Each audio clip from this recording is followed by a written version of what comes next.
everyone, welcome to the program. This is Sunday Politics live on Channels Television. I am Sean Kimale, live for you in our Abuja studio. Tonight, Nigeria's security situation is once again at the center of national conversation, from some of the renewed attacks in parts of the country to ongoing military operations against insurgents and bandits, and questions around funding, intelligence, and accountability. A few days ago, we saw the federal government signing new military cooperation agreements with Turkey, aimed at strengthening Nigeria's defense capability through training, intelligence sharing, and strategic support. The government says these partnerships, alongside internal reforms, are already yielding results on the battlefield. But many Nigerians are asking hard questions. Are we truly safer today when we were compared to about a year ago or even 3 years ago? Why do the attacks still recur despite claims of military gains? And how soon will Nigerians feel a real difference in their daily lives? Tonight, we'll be asking those questions directly. And joining us tonight on the program is the Minister of Defense, General Christopher Musa. It's live for us here in our Abuja studio. Many thanks for joining us tonight, Thank you very much, Honorable Minister. Great to be here. The last time you were in this chair, you were the Chief of Defense Staff. Very well. And today, you are the Minister of Defense. Very well. It does look like you were not even allowed to take your full post-military service retirement before you were called back into service. How does that feel, though? Yeah, I think I had about 5 weeks, which is enough. I mean, being in the military, I never thought I had up to a time that I had up to 2 weeks.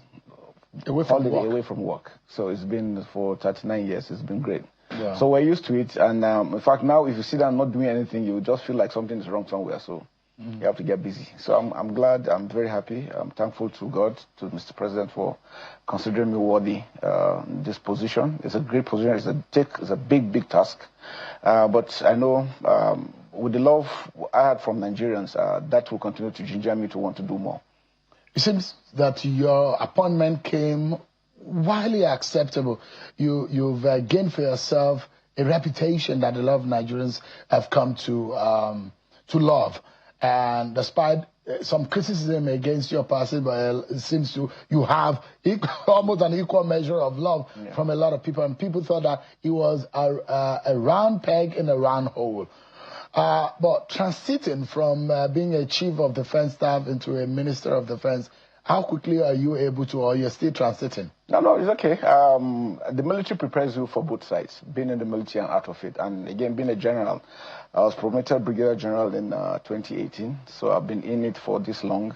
So it has prepared me knowing that very soon I'm going to exit. And so you know that you have to learn on both sides, not leaning on only the military, because once you were a civilian before you became a military man, and after 35 years, you're going to return back to being a civilian. So it's a mindset that you have to keep up, knowing that that will surely happen, and there's nothing you can do about it. So it's good you prepare yourself, and I have prepared myself for that. My last question to you on this program when you were CDS is, what would you like to be remembered for? I'm not sure you remember what your response was. No, I mean, as usual, to know that somebody who has given his best to his country and that there's peace when I'm in charge of security. And that's what we'll continue to do. Do you feel that this is a continuation of the CDS role, considering that you wanted to do just everything possible as CDS, now you're transiting into being a Minister of Defense? Yeah. Do you think that you did not fully achieve your aims and objectives based on what you told me as CDS? Now you're moved into Minister of Defense. I think it's a chain. It's a link chain between the two. As CDS, you are both more of military, less of civilian. Now, as Minister of Defense, you are more of civilian and more of military. So now you're combining both together. So it gives me the opportunity to be able to, knowing how the military operates and seeing that we've worked quite very successfully with the civilian aspect of it. So I think it prepares us quite very well. Do you see yourself as a soldier? Of course, anytime. Always a soldier, always. I'm always very proud. You miss the uniform? Yeah, the discipline now, you have to adjust to a lot of things. I mean, as a military man, you give orders, you go to sleep, and things are done. Now, you have to also make sure that you monitor what's going on here and there. But it's all fun and it's exciting. So you're a politician now? And I've not transited yet. I'm still, you're a politician in transition. In transition now, yes. So you're not a member of the APC? Not yet, but I think I will be. Definitely, APC has given me the platform to present myself right from as CDS till this. So why not? Mr. President needs all the support. I totally will give him all my support. Whatever I can do to make sure that he succeeds in his tour of duty, including moving forward to the second term, I think I'll give him my very best. There are things that are common to the military profession. Precision, straight answer, command and control, order. But being a politician, it's the direct opposite. Yes. Now, when you give an order now, you tell civil servants, you chase them around, and you monitor, you do this, and you play a bit of politics, you diplomacy. But as a soldier and as a military officer, as a commander, from being a battalion commander to being a full general, you were always giving an order will be maintained in total. But this time around, you have to play politics, diplomacy, and all of that. All of it flows. And like I said, the armed forces actually prepares you for that, to know that it's not always everything every day that you win or every day that your orders are taken. But you have to know how to go about it. And I think that's very important. There's this prayer I've always learned, God to make me change the things I can change, to understand the things I cannot change, and the difference between the two. Because it's always good for you to understand that you're in a different environment, so you have to really look at it. But again, not compromising who you are in order to get results. I think that's very critical. There are those who think that you were compensated for some reasons by the president. Did you help in saving his life during the coup? Well, I don't know about compensated. I know the president he has eyes in picking out the best for whatever it is doing. And so I think I'll put in some things that he thinks I have other things to also add up. So for me, I'm ever grateful to that, for him considering me worthy to do that. And so I'll continue to do my best for my nation, for the president, to show that he did not make a mistake, that it was for real for what he has done. So for me, it's not a compensation. It's just there knowing that he understands that what we are doing, we were sincere, we were deliberate about it, and wanted the best for our country. And I think that's what works with it. You were also instrumental in helping save his life and some of those who would have been killed in that planned coup. As always. I was also a target, I am sure you know. You were supposed to be locked up. Now, I was supposed to be arrested, and if I refused, I was supposed to be shot. But that's the job. And anybody who goes into coup, zeros his mind, because you know you succeed, good. You don't succeed, whatever consequences come, you're ready for it. But then again, I think these guys were just a bunch of very unserious individuals that really don't know. If you look at the caliber of the individuals, if you look at, I don't know what got into their heads to think that they could take on the armed forces like that. What I even said was, even Nigerians will have fought them. Even without the armed forces, Nigerians will have stood against them. Remember, Nigerians have fought against the military rule for quite some time. And that's where Mr. President has always been one of them. So now for them to think they could just wake up one morning and do that in Nigeria, I think something went wrong in there. They need to reset their brains. And you have said that they knew the consequences. Oh, definitely. Most definitely. Are you able to capture all of those who were said to have been involved? So far, most of them have been caught. If there's anyone, maybe one or two, but most of and it just started from the colonel himself, who feels disgruntled because he was not promoted. He didn't meet the marks to be promoted. You know, the armed forces is really very strict about its promotions system. So he didn't make it. And so what he decided to do was to probably go around, look at other people that had one issue or the other, not promoted or felt that they were not posted rightly and all these things, and they tried to bring them in. And my pain is all those young officers that didn't understand what was going on, that he had put in this mess, and now they have to face the consequences. But a lot of money was committed to that coup. Yeah, plot. Of course, yeah. But again, that was money towards him particularly, and so it was everything around him as an individual. It's just a colonel. I can't imagine a colonel even ever thinking of doing such a thing. Well, in the military days, there were young, people of that age. That was in the past. That was Nigeria of yesteryears. So it's difficult. It's impossible. Why was it difficult for the military to detect that coup plot early enough? No, but you see, one thing about it is there are speculations. But you don't work on speculations, you work on facts. If there's a speculation you hear that somebody is trying to do something and you work in, what facts do you have? Because you are going to go to the courts. If you can't present it to the courts, then they throw it away and then you look stupid. So things were being monitored until when we were sure that these are things, and then it's moved in, and these facts are very, very clear. And what we try to avoid is we don't want any innocent person, to be indicted for whatever reason. So it was painstaking. Since I was there, I was the one who inaugurated the board. I made sure the board started. We sent them to DIA to do a thorough investigation. And together with all the other, the NIA, the DIA, DSS, and every other person. So it's a holistic investigation that we carried out because we didn't want any innocent person to be indicted. From what we were gathering, information coming to light seems to be that there's been this attempt and this internal disgruntlement, if there is anything like that, since about the 29th of May 2023. Yeah, that's why I try for people to understand that it wasn't done because they think the government wasn't doing well. These things were planned even right before the president took office. So it had been a plan they had ahead of it, since they knew he was the one who won the elections. And for whatever reason, they've been hatching such things behind. And it's quite unfortunate. So it would have been a bloody coup. And based on the plan. Based on the plan. To remove everyone in the line of succession. But the ability to execute it is one thing that I know that probably they thought they were in some other country, not Nigeria. So it's difficult to get that done in today's Nigeria. Yes. But if you remember, during those days when they had coups, you have to have most of the big ones. You have to have GOCs or service chiefs with you, because those are the guys that control and monitor what's being done. You don't have any of such. They are just very low-ranking individuals that have no access to some of these things. So for them to have even thought about it, I think something really, really went wrong in their heads.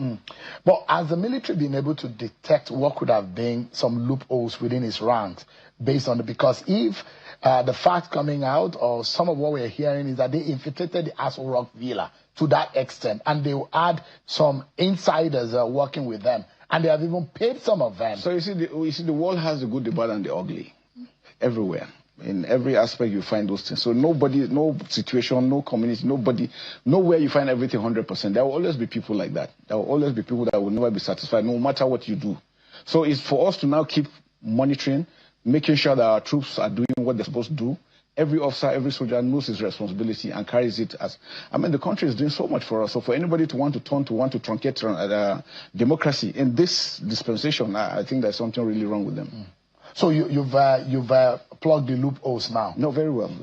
Yeah. It's almost impossible to carry out a coup in this country as almost it is impossible, right now, yes. within the military. Within the military. The military is one unit. That's one thing I can tell you. The military is one unit. And what touches one touches every other person. So we always are looking out for this kind of people that are always disgruntled, trying to take advantage of the situation for themselves. What about the outsiders outside of the military that were part of the connivers, those who funded them? There's always been, in the military in the past, even when we had coups, most of them were instigated by the civilians themselves, trying to push because they think they don't have opportunity, so let them take it by force so that they can come in. It has never worked, at least not even now, and it will not work again. Nigeria is far gone beyond that. Democracy is what we stand for, and we'll continue to support democracy. They said civilians are still at large. Very well. What are the hopes? Then the world, Interpol is already contacted. Interpol is getting them. They will get them. It's just a matter of time. Why would anybody want to? Because some of the names allegedly that have been fingered are probably members of the APC family. Suspected and alleged names that have been brought up, and one will be wondering to what extent, like I told you, people some individuals are greedy. These are people that have had opportunities in the past, and probably they feel like without them things wouldn't go, and so they need to be there. It's just self-centeredness and greed, and the consequences are always there. On the inside, there are those who say this was not the first idea since President Bola Tinubu took office. Has the idea of coup been wrested and killed within the military as it's currently faced? Yeah, since the president took over, apart from this, there's never been any other one. And I think, like I told you, it started before he took over. So it wasn't that it was during this time that they started. It was just that we monitored them until when it was ripe, and then they were arrested. What is happening to the families of those who are now arrested? Their names are out there. Yeah. and I know that a lot of checks will have been done on them. Possible that those who now vicariously now be responsible, knowingly or unknowingly, and those who think whether or not justice will be served in this case. You know, this is a part of the consequences. Sometimes you do these things and forget that you have families, those that will bear the brunt. You know, and your wives, your children, the family members, the name, you know, that anybody that's associated with them. You can imagine if he's your best friend and you understand how you feel, that this somebody you know, you thought it was like this. And but what we do is that we have informed them about, so there's clarity about that issue. And whatever it is that has to do with their own welfare, the armed forces making sure that they get there so that it shouldn't impugn on them too for something their spouses have acted on. One is worried how that gentleman escaped custody. One of the arrested, he was rearrested. He was rearrested almost immediately. It was just, this has happened, like I said. As humans, nothing is 100%, but he was arrested just immediately. But why did the military deny in the first place? It wasn't denial. You know, it was, what happened was that when the arrest started, now, once you mentioned coup, yes, you will never get most of these guys, because they know the consequences. And the truth about it is that we wanted to be sure what was it, because, you know, we say it was an act of discipline. And it's all part of it, because for what they did started like that. So it was during the investigation that these things got, you know, revealed. And so it was important for us to follow the steps to ensure that what we are reporting is direct, because coup is such a serious thing that we don't want to say this today and then tomorrow we'll say it is not. It's better we say no for now. Then after investigation, we'll say, yes, we have found out that this, and these are the people, and these are the facts. And I think for everybody, it's very clear. Has the president properly been briefed about this? Of everything we have been done, the president is fully informed about it. So, there are footage of the Aso Rock Villa, the area view. I don't know if you have ever seen it. Those who will say there is some questions as to the fortification of that area, and those who will wonder why there's some kind of lax around what should be probably the most fortified place in Nigeria. And when this happened, those who will say, yes, we said it, that there is a problem around that. And you saw the attack on the Guards Brigade some times ago, about 2 years ago. Some members of the Guards Brigade were attacked, and those who are asking questions. Those were on operation. Well, on operations. But, I mean, these are elite squad. But I mean, naturally, I mean, if you look at the history of war, nobody is immune to it. Especially when you are fighting, you take casualties. That's natural. Because you're fighting a war. The enemy too wants to stay alive, so he does everything to take you. And so it's your ability to take him out as quickly as possible. And regards the pictures and that, well, you know, like I said, there will always be opportunities like that for people. Some people might just have snapped, not because they wanted to use it, but they saw an advantage that they could use it. So there's no laxity in there. It's really, really fortified. Before you could get in, I mean, you go through several searches and all these things. So I think it's just one of these things. But again, this has also awakened that we need to also do more to ensure that we avoid such things. We understand that there is a reorganization of the president's security since after that happened. Yes. That's what such things do. They tell you that, look, they show you where their weaknesses and then you strengthen them up. You remember, so many times White House people have broken into White House. Even the Queen's, somebody went to her bedroom twice or 3 times. So you can never really have any iron tight. There must be always one thing or the other. So, but I think we're taking measures that will ensure that this doesn't happen. I grew up mostly around the military era, so and I've read so much as a student of political science. The military interregnum, and perhaps one that scared me the most and still really affecting us politically speaking is the Kaduna Nzogu-led coup. And the ethnic, the dialectal tonation to that coup and what it has caused today in Nigeria, the distrust. And that, if, God forbid, if that coup of last year had happened, that could have taken a similar of course, dimension. Nigeria, you know, that's always the problem.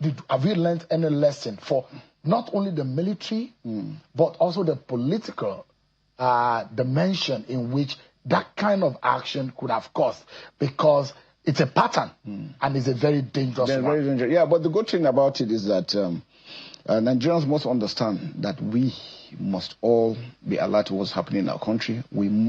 Everybody must pay particular interest in what's going on and ensuring that our politicians do what they are supposed to do, because sometimes some of these things arise from one perception or the other. And perception is dangerous. Sometimes you could be doing very well and people could perceive that it is wrong for whatever reason. And this didn't start today.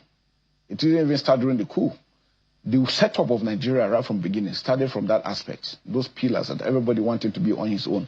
But I think we should go beyond that. I personally, on a personal level, I feel pained when till date we sit down and say it is because the colonial master did this. For heaven's sake, we are how many years? 60, thereabout? And we're still complaining about the same thing. We should have moved forward from that, far, far away from that. And they said, the psychologists say, if a madman tells you he is mad, he's 60% okay. If we know that we have a problem, address this issue. Instead of continuing to every day, it is because it is north, south, east, west, it doesn't do us any good. And for how long are we going to continue like this? When you travel out, you see countries moving forward, even smaller countries. See what's happening in Ethiopia. See how they are transformed. We're not worse off in all these things. But sometimes we have few individuals that always want to bring out this issue. And I tell you, there are really, really very few. So we need to work on our strategic communication for people to understand. Very few people will give us bad names in in the world. Very few. But we don't celebrate the good ones. And so, once you don't do that, now you give opportunity for the bad ones too. So I think it's important. If you sit down to read Nigerians that are doing so well all over in every field, I mean, it's amazing. Not because Larry Onilu is a Kwara man, because Kwara people are always doing excellently well, not because I come from there, but NOA has been described as a very ineffective agency of government. But under Larry Onilu, I think they are doing amazing in the orientation and some of the value information that they are bringing about the unity of this country. And one must applaud, I mean, whoever the person is, if you are doing something totally off the curve, and there seems to be a change in the manner and the pattern in which things have changed. And the reason why I asked that question is that, politically speaking, there are those who have not forgiven another set of people for whatever happened in the Kaduna and Zioguku. Whether or not that was an ethnic coup or not is a different debate entirely. But the ethnic composition of these guys, whose name, the 16 officers that are being arrested, the composition, the ethnic and the regional composition of these people is suspicious. Do you think it's a deliberate association of these people? I don't think. I think probably. Or it's an accident. I think it's just an accident. I think he met just people that were around him, and it so happens. The military is so like a family in that sometimes where you operate are people that around that area. So probably that's what happened. I'm not saying for him, but the truth about it is that I think they were just very stupid going about what they did, and they're going to pay dearly for it, because I mean that's just what happens. You take action, want to do a coup, you should be ready for the consequences, and that's just the important thing. The ethnic coloration, that's why I said we cannot now, 2026, still be talking about Biafran coup, civil war, and all that. We should learn the lessons. By now, we should use those lessons and avoid those things that got us to doing that. So many people were killed on both sides. Everybody took casualties. Everybody lost something. But now we cannot continue to dwell on that, because it will keep us down as individuals. And no nation develops when there's an internal wrangling. The present regime, Mr. President, has taken some very, very bold actions. And people are saying this and saying that. But the truth about it, things are picking. I mean, what's the dollar today? It's dropping. For the first time, we're having that issues on the ground. So many things have been introduced into governance. Things are picking up gradually. Some people might not like it. Whatever you do, they will always tell you it is not good. It is that. Mark those individuals. Are individuals that have benefited from the system for all this while. And once they're out of it, they feel secluded. And that's what's bringing it. But what I'm saying is that, look, especially to our elders, religious leaders, our traditional rulers, I think it's time up. Let us give the new generation a new feel. Let's not poison their minds with what has happened in the past. Mistakes have been made from both sides, from all angles. Do we still continue to dwell on those mistakes? No. Let's draw a line and say, look, that was the past, this is the present, and we're going towards the future. And I think that's very critical. If you read the history of China, when Chairman Mao came, the same thing he did. He said, look, whatever it is that happened, that was old China. This is new China. Where is China today? We can achieve that because we have all the indices to make us succeed. You look at the pattern, like I said, you see what has happened in the sub-Saharan Africa, see the coup, see a lot of, and in fact, that will drive some messages to think that if it happened there, it might happen. And I like the confidence the reassurance that you are giving to Nigerians that never can a coup be successful. And we pray it. Those of us who have seen it, those of us who have experienced it, know that if it's bloody or bloodless, the advantage of a military intervention in our democracy is worse than anybody can. And you remember again, just to cut in, that these countries are all francophone countries. They are not anglophone. So there is a pattern there. So as it is within the region, we're the only most balanced democracy on ground. Yes, Ghana is there. Remember, just a few weeks ago, we had to step in to stop the coup in Benin Republic. I mean, that was timely. It happened in the morning, on Sunday morning. I was going to church when the issue came up. We stood there, fought it by evening. We had secured the whole place. And our troops are still there. We're just about pulling them out. So to tell you what capacities we have and what we can do. And so going to that also brings me to the issue of going to visiting Turkey and some other friendly nations. We must build our own capacity so that we can do so. We can secure our region, secure our country, and Africa in general.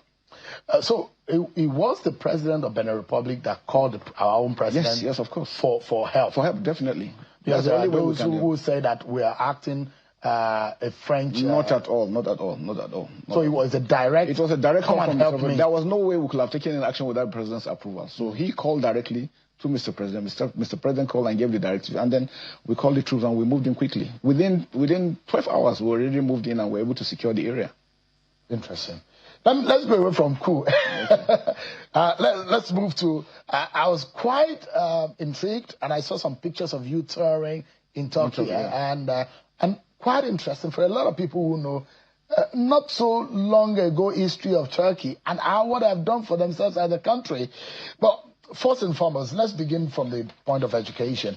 What exactly was the deal, defense-wise, that was signed? I saw you behind the president in the exchange of the agreement document. Yes. What did we sign with Turkey? It's now putting pen to paper to our friendship, military cooperation together. So it has to do with military education, exchange of our officers and troops, training. They sending their personnel here, we sending us. We do that with a lot of countries that we do together with. Then production of military hardware together. I was in Turkey 2015. And going down last week, I mean, it's remarkable what they've been able to they've transformed themselves from somewhere to where they are today. And I think that's what we want to leverage on. So we signed that again because of our defense industry cooperation. It's been 62 years now. We've not really done much. So, but what they have done, we want to replicate them. So co-production of military hardware, training, availability of spares, because we bought some equipment from them. We needed to make sure that we have maintenance and training and all this to maintain those things. So it's a whole holistic issue for us. Turkey, globally speaking, and you can tell us more about it, they rank very high, perhaps in the top 6 countries with the capacity to produce military hardware. Very well. And what is the level of sophistication? Because Turkey is highly sophisticated right now, very military-wise, in terms of air power, ground power, sea power, everything. They are very... What is new that we have gotten from Turkey? Now, like I said, now we've made it very official. So now they can come here and we produce together. Because what we told them is we don't want the aspect of every time we go and buy equipment and come down. No. This time around, we want to use our own DICOM, come here and produce those equipment so that we too can build our own capacity. We're sure if we're able to do that, we too can reach out to our neighbors within the region, within Africa.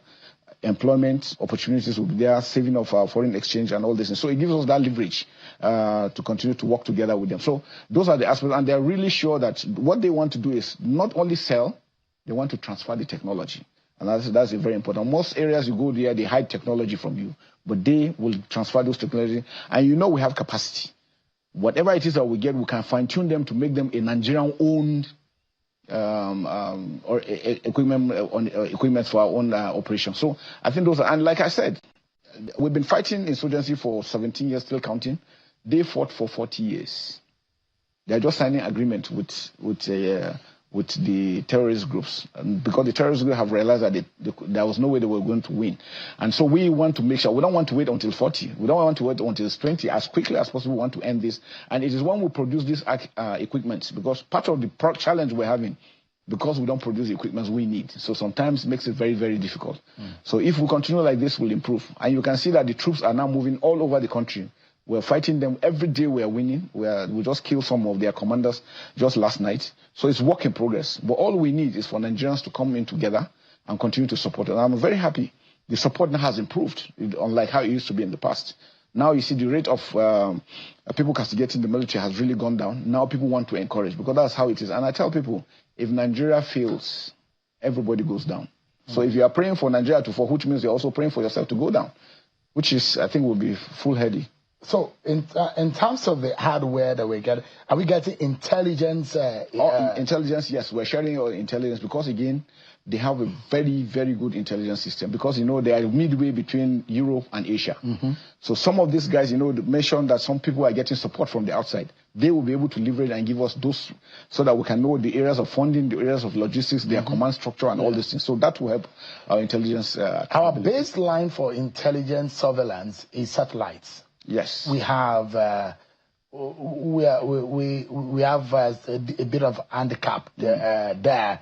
And that takes a longer time. We have one, but it doesn't give us what we need. It takes about 4 days to round trip. Yes, what we need is real-time intelligence. That you are seeing what's going on, you'll be able to take up. Because, asymmetric warfare is a very, very difficult warfare. Why? Because the enemy is within. The enemy is even your own. Somebody you think you are protecting, but you don't know that he is one of them. So that's why it's difficult. And for you to avoid collateral damage or killing innocent people, you have to be very precise. It's that precision that makes it very expensive. Do we have a low-hanging fruit promise about the possibility of surveillance? Because that's very key. No, very well, yes. Because it takes a longer time. The response time during an attack, and there are a lot of people, security trained people will tell you that sometimes attack is not as important as response time. Yeah, Yes, you may be attacked under. I remember one time going to the White House, and we were being, as a tourist, were being informed that yes, if there's an attack on the White House or on the Congress, it takes less than 5 minutes for response. In form of a whole battalion to almost descend. Yes. So that is very. Those are developed economy, and those are the things we're equally working for. Okay. Like the idea of having your quick response. What do you need? Helicopters, drones, MRAPs, light infantry vehicles that you could move short term. Now, part of the problem, again, that is affecting us, infrastructure. I can tell you, most of the locations where we operate, for you to cover 10 kilometers will take you 6 hours. 10 kilometers. Because most times you have to get somebody with a hand prodder ahead of you checking for IEDs. On foot, you have to, if you make the mistake on stepping on any IED, everybody in that vehicle is dead. It's gone. So that's why it makes it extreme. So when people sometimes say, no, the response was, and again, what they do, once the troops are here, people tell them troops are here, they go to an isolated area. Now, most of the attacks you are seeing now is because the heat was on them, they are running away, and as they are running away, any village they come across, they want to just make that statement that they're still alive, they're still here. So they touch 1 or 2 places and take off. And then that's the news that comes. So it makes it look as if nothing is being done. So much is being done, I can tell you. Our commanders and troops are working tirelessly day and night. And that's very How soon do we need to, are we able to sight the Turkey technologies on the ground? No, I think very soon, very soon. Some of them are ready. We are working on the papers now. On the signing have been done. We'll do some discussions, do training, and build up this. Some of them are quick things that will come in, and we're going to deploy them as quickly as possible. What about problem of integration? Because we have U.S. technology, we have Russian technology, some Chinese technology. No, they have a common base. So what we do is that we do specific training to those equipments. We already have six of Turkish helicopters that are doing extremely very well. We've trained pilots already, so we have trained more pilots. Once we have additional ones, the pilots will take on into those things. The drones are there. We do so for everything. We prepare well ahead as the process is being done, because some of these things are not found on the shelf. It is when you discuss and the payment, then they start producing, because it's specific to your area. And so as we're doing that training, also going spares, maintenance system and all this, so that by the time they are coming eventually, you're already ready to go through. All right. And so night vision, infrastructure is also in place. Because this guy is a comprehensive. So there is a handshake. They are talking. All the technologies are talking to each other completely. So it is us our pain because Turkey is now our friend. Yes. Does he? I hope it doesn't annoy the U.S. No, because I see some American based on the NSA's and his team's trip to the U.S. We're now seeing some benefit of that. I saw you also in that meeting at the working group. Very well. And I've seen that there are deliveries of American equipment, warfare equipment that have also already landed. So we're getting a lot of help. Very well. You know, Nigeria is a non-aligned nation, which means it allows us to partner with everybody. Once we are a friendly nation to us, we are friends, so we can relate directly. And that's why we can deal with China, we can deal with Turkey, we can deal with America. Because the idea of you just isolating yourself to one group is not the best for everybody. You can see in Egypt, they have support from every other, and so everybody does that. So it's important for you to keep that leverage on yourself, so that you can continue to move. And I think that will help you. What I'm also worried about is I saw the Minister of Interior, which tells me something that this is going to be holistic if we get it right. Yes. Is the border control mechanisms. The technology to remotely control our borders and being told that we have technologies to the extent that we know what is happening at our airports, at our seaport to an extent. I don't know how much we have covered technology-wise on our land borders, which is our fantastic skill. Fantastic, yeah. What have we done? No, we've done so much. Yes, you remember I visited the Minister of Interior because the important thing for security, interior and defense, foreign affairs, these three must, in every nation, they must collaborate, they must work together. Because, I mean, data, we're talking of having data. Now we have the leverage of technology. If we're able to leverage on it, we'll be able to know who is coming in and who is going out. Now, Turkey has done extremely very well. Remember, Turkey, they share border with Syria, with Iraq. These are serious countries that they need. So, and they've taken measures. Some areas they've fenced it physically. Some areas they've used technology. Are we doing that? Are we fencing physically? Well, it's one option. It's one of the options we're looking at. There are some areas because of the critical nature of the area. You remember we have the wall between Mexico and US. So it depends on how you assess your assessment on your security demand. Because when you fence an area, it gives you the leverage to not to keep your men. So you just fence it. You have cameras, you have drones. If anybody is bridging it, what it does is people can really react as quickly. And that's why you see, most time when you watch what's happening in the Mexican border. Once people are doing, you see that troops will move in quickly, border control will go in. And so are we getting anything in terms of border control? No, very well. It's all part of it. Yeah, that's why Minister of Interior. How soon is that happening? It's work in progress. You know, it takes a lot of infrastructure to calculate. Like we mentioned, 1,500 kilometers. Our most critical border is the one with Niger Republic. We have about 1,600 with Cameroon. Some of it is riverine because of the maritime environment. So they all have systems they've adopted to their own area and is working for them. So you have people that are already implementing these issues. Israel too has some of these things. China too has also. So we will look at these things holistically, see what is best for us to apply. And I think it's very important. There we must control our borders. But again, data is key. Database is key to everything we're doing. All right. Do we even have a command and control center? We have. I think the Minister of Interior has some, but I think at the level we think we need to have a holistic one. So regionally we'll have, and then we'll have one at the center, probably in Abuja, that will now look so that you can do back check. Okay. Yeah. All right. So that's give me a moment, Minister.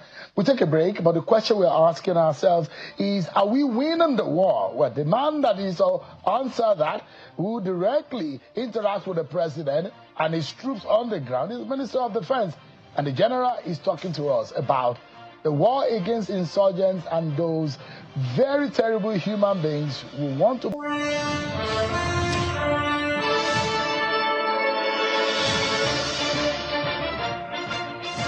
Thanks so much, everyone, for staying with us. General Christopher Musa is the Minister of Defense, and speaking with us on the program tonight. Thanks so much, Minister, for your time tonight. Let me go to the reality on the ground. You said there were some of the commanders of these terrorist groups and bandits organization that have been neutralized. That's the language the military uses, neutralize. Being killed, we prefer, because if they are killing innocent people, let's use a language that will excite one system. Yes. They are being killed, right?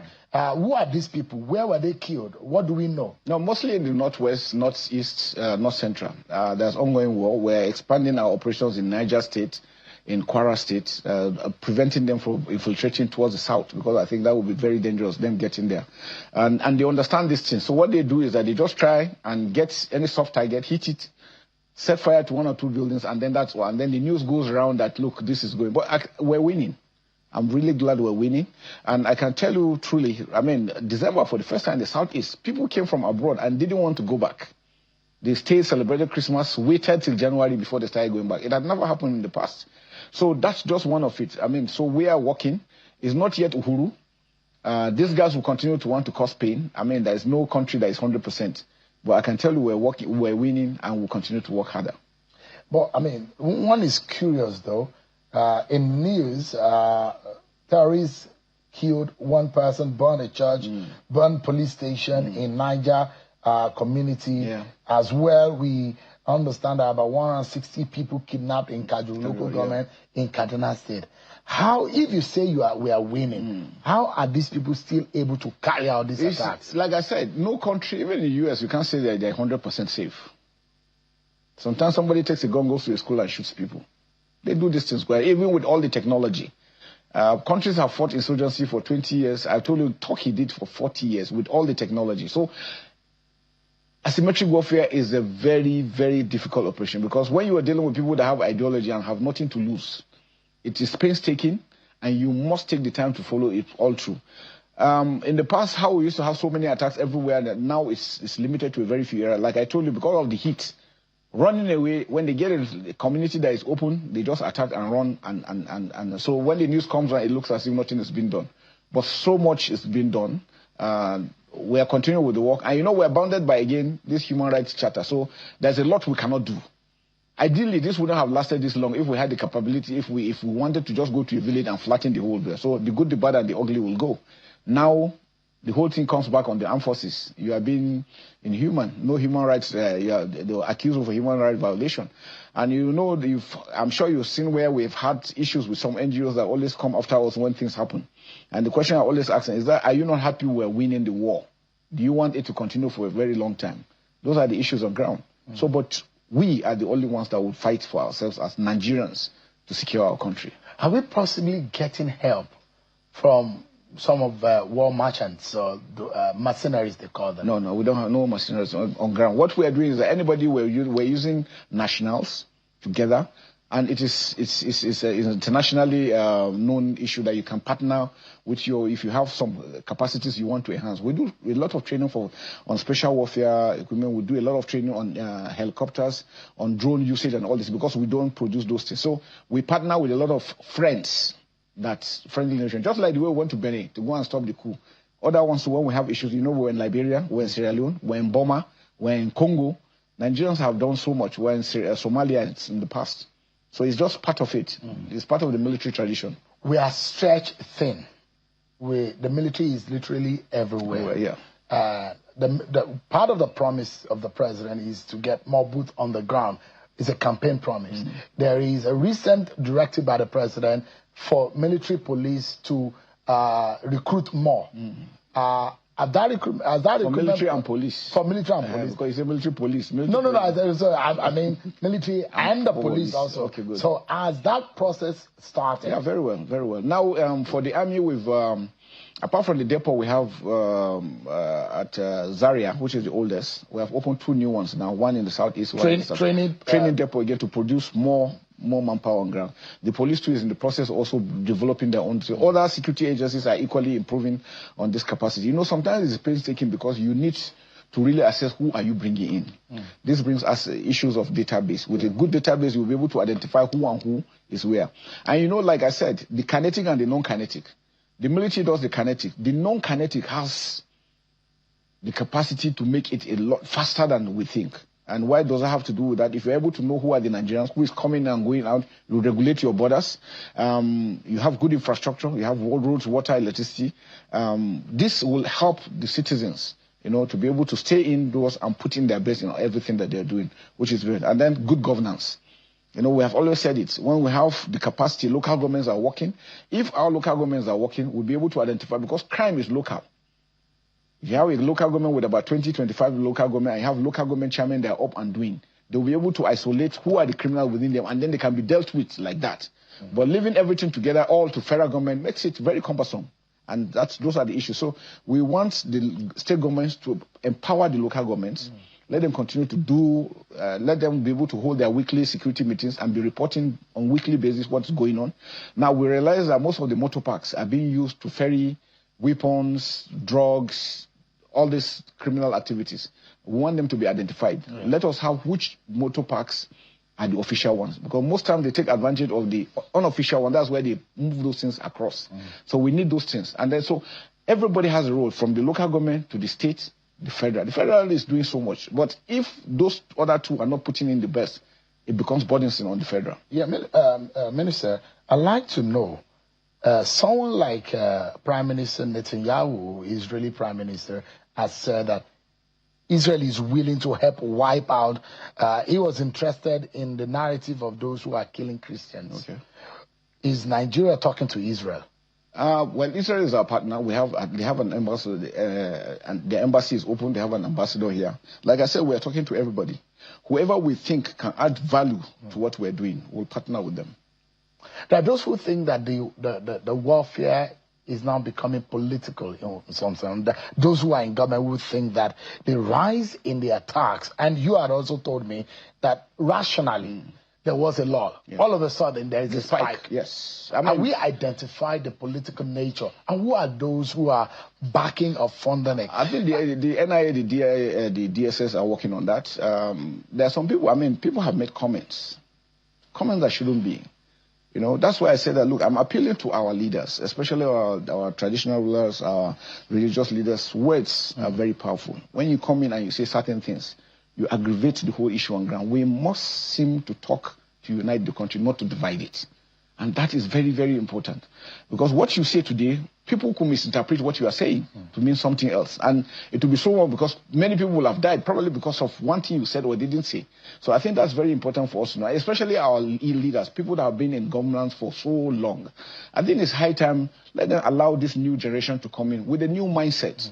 If we have been doing this since independence and we're nowhere, I think there's something wrong. If you're doing the same thing for a long time and you're not getting results, which means you need to change what you are doing. So I think it's important. Ideologically speaking, some of these people that have been neutralized and killed, and those who have been arrested, have we identified, aside the fact that there might be some emerging trends in the northeastern region of the country? If you look at how it all started, it changed over the 5-6 years in the initial stage. That warfare became something different. We saw ISWAP and the rest of other groups. The banditry and some of these the wars that we are fighting and the military is engaged in, is there a new tone to the ideological warfare that we're saying? Are we seeing infiltration from somewhere? Are these aliens, or are these local initiative by some of these insurgents? The whole terrorism thing started from the northeast, though we had Metacine in the past and all these things were quashed. But what actually affects us is the aspect that when this thing starts, reports have been made and no action is taken. So it didn't start today. It's been something that's been going on for a very long time. And we need to be proactive. Just like the way the coup came in and then it was followed and then made arrests, we should have done the same thing with this. We wouldn't have gotten to where we are. But again, we come in and say, no, these people are just this, they are just that, we just give one reason or the other until they become monsters. And it has happened always and always. If you allow a monster to grow, you think he's coming against your enemy. He's going to come after you. This has happened repeatedly. So that's why we need to come together, unite ourselves, and fight against anybody who doesn't mean us well. And that those who are asking, why has it been difficult for this government to name the names of those terror financiers? Why? Why has it been difficult? No, I think some names were named. Some names are named, and arrests have been made. Prosecution is ongoing, some of them. It's not, it takes so much to be able to get those facts. And because you don't want to bring somebody again and the court will tell you, throw it away, because there are no facts. Those are issues. So those facts are always very difficult to get, and then you have to follow up well. So we're working also with international bodies, NFIU and all this, so that we can trace you know, the funding and all these issues together. Let's take another break, and we'll be back with the minister's final thought.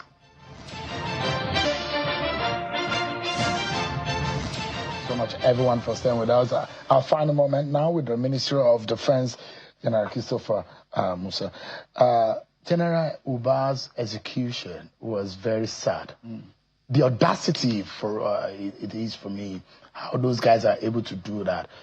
Is the military angry enough to really get at those who did that job? Of course, very well. As we speak, we are within the Timbuktu Triangle and going around the place. And again, to tell Nigerians is, we're not sure he's dead because we haven't seen any cops yet. But they posted a video. No, that video was not. If you notice the video, normally what they do, when they shoot, they leave the body. That's what they do for you to recover. So we are still hoping that he's classified as missing in action. He's not killed in action yet until we strongly believe. We have rumors that he's still alive. We're hopeful that he's still alive, and we're sure we're working towards. I visited the family just to reassure the wife and the kids, and these issues are going on. It's all part of the issues that we must learn not to allow crime and criminality to fester for whatever reason, whether religion, tribe, ethnic group, or whatever. It is what gets us to where we are. We must learn to unite. And that's why, like I said, we cannot continue throwing blame games. It is not, it is south, it is east. So, Minister, have we overwhelmed Timbuktu area? Yeah, it's still working. Sambisa Forest? Sambisa is taking over. Yes, our troops are moving there. We're doing a lot daily in those areas. Like I said, it's vast. What they normally do is, once the heat is up, they run to another country. What is Turkey getting from us? Turkey is giving us, but what are we giving Turkey? We're paying. Oh, no, we're paying. That's the only exchange that we're paying, and then the friendliness, you know, that friendship is the diplomatic tie. That is so, you know, it gives us leverage too. So in the World Council, anywhere we go, we and Turkey are on the same side. We look at those issues. So there are a lot of gains from it, and even beside the military aspect, we have a lot of our students. I was in Ankara, and over 1,000 Nigerian students are there. I met a lot of the youths. You know, they were very eager and they were very happy to see us around that area. The same thing with Istanbul and all other areas. So those are things that I think that's very, very beneficial for us. We're totally out of time, but on a parallel or political note, you just have a 10 seconds response to this one. I'm very sure that you must have seen your face on the pages of the newspaper, not about the military effort, but possibility of you being a vice presidential candidate. If you are picked, how would you feel about it? I think, I think for me it's destructive. The president has brought me to make sure that armed forces and security agencies bring peace in Nigeria. And that's what I'm focusing on. That other aspect is left. You don't want to be a VP? Mr. President. It's left. You don't want to be a VP? I mean, it's like I said, I have a task I'm doing now. I want to face that squarely. All right. And I don't want to be distracted. General Christopher Musa, Minister of Defense, thank you so much indeed. Thank you. It's good to see you again. Thank you very much. Thank you so much for your effort. I appreciate it. And tonight, on behalf of every Nigerian, a salute to our gallant officers, those who are risking their lives every day, every night in protecting our integrity and the territorial integrity of this nation and our people. Thank you so much. We throw our salute to you tonight, all of you and your family. Thank you so much indeed. And that's how we end the program tonight. Thanks so much, everyone, for watching. I'm sure Akim Ale. God bless Nigeria.